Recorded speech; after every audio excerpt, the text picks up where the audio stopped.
కోలకతాలో junior డాక్టర్పై హత్యాచారాన్ని ఘటనకు నిరసనగా Patancheru area హాస్పిటల్లో వైద్యులు నర్సులు ధర్నా చేశారు. ఈ కార్యక్రమంలో area hospital superintendent Srinivasa Reddy, RMO Praveena, doctor, నర్సులు పాల్గొని నిరసన తెలిపారు.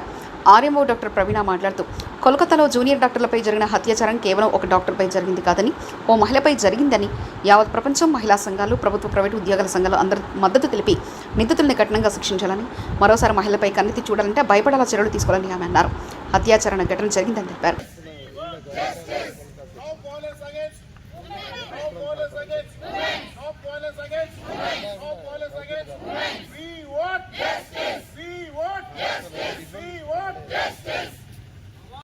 అందరు మహిళా సంఘాలు కూడా దీనికి స్పందించాలని కోరుతున్నాము. ఉద్యోగ సంఘాలు, టీచర్స్ సంఘాలు, మిగతా రెవెన్యూ సంఘాల్లో ఉన్న మహిళ అందరూ దీన్ని స్పందించి దీన్ని ఖండించాలని కోరుకుంటున్నాము. మాకు వాళ్ళ సపోర్ట్ కావాలి.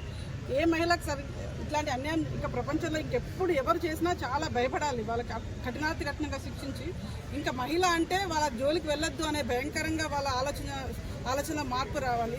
మహిళలకు గౌరవం ఇవ్వాలి. ఇంటి నుంచి అడుగు పెడితే ఇంటికి వచ్చేంత వరకు వాళ్ళకి ఎటువంటి సంఘటన జరగవద్దు. ఫ్యూచర్లో ప్రతి మహిళకు గౌరవం ఇచ్చి ప్రతి అడుగున వాళ్ళకి సేఫ్టీ మెజర్స్ ఉంటాయి. మహిళను ఏ చేసినా కఠినంగా శిక్షిస్తారనే భయం వాళ్ళకి కలగాలని ఈ ఘటనతో గవర్నమెంట్ స్పందించి వాళ్ళకి ఎవరైతే ఈ కఠినమైన కార్యక్రమానికి పాల్గొన్నారో వాళ్ళని కఠినంగా శిక్షించి ముందు జరిగే ఏదన్నా మహిళను ఏదన్నా మాట అన్నా కూడా చాలా కఠినమైన శిక్ష జరుగుతుందని వాళ్ళకి భయం కలగాలని గవర్నమెంట్ కఠినంగా శిక్షించాలని కోరుకుంటున్నాము.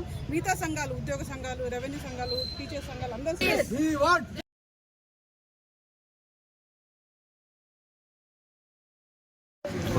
ఏరియా హాస్పిటల్ పటాన్చెరు నుంచి ఆర్ఎంఓని డాక్టర్ ప్రవీణని మాట్లాడుతున్నాను. ఈరోజు ఇక్కడ అందరూ ధర్నా చేయడానికి ఒక 5 నిమిషాలు మాత్రమే ఎందుకు కేటాయిస్తున్నామంటే, ఆగస్టు 9వ తారీఖున మమైతా దేబ్నాథ్ అనే పీజీ సెకండ్ ఇయర్ స్టూడెంట్ అమానుషంగా రేప్ చేయబడి మర్డర్ చేయబడింది. దాని గురించి ఈరోజు లేడీస్కి ఎక్కడైనా వర్క్ చేయాలన్నా భయపడుతున్నారు, బాధపడుతున్నారు.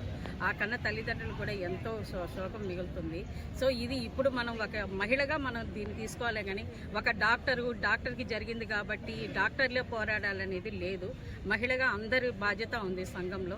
కాబట్టి అందరూ ఏకమై ఇప్పుడు మనం ఏదైనా ఒక స్టెప్ తీసుకోగలిగితే ముందు కూడా మహిళలు రక్షణగా ఎక్కడ అది హాస్పిటల్ అనే కాదు ఏ ఆఫీస్లో అయినా కూడా వాళ్ళకి సేఫ్టీగా వర్క్ చేసే సదుపాయాన్ని గవర్నమెంట్ కలిగించాలని చూస్తున్నాము. ఎట్ ద సేమ్ టైం మేము కూడా లేడీస్ కూడా వాళ్ళ సేఫ్టీ వాళ్ళు చూసుకోగలరు. కానీ ఎంతవరకు ప్రొటెక్షన్ కూడా ఇవ్వకుండా అట్లా చేస్తే కన్నా చాలా కష్టమవుతుంది.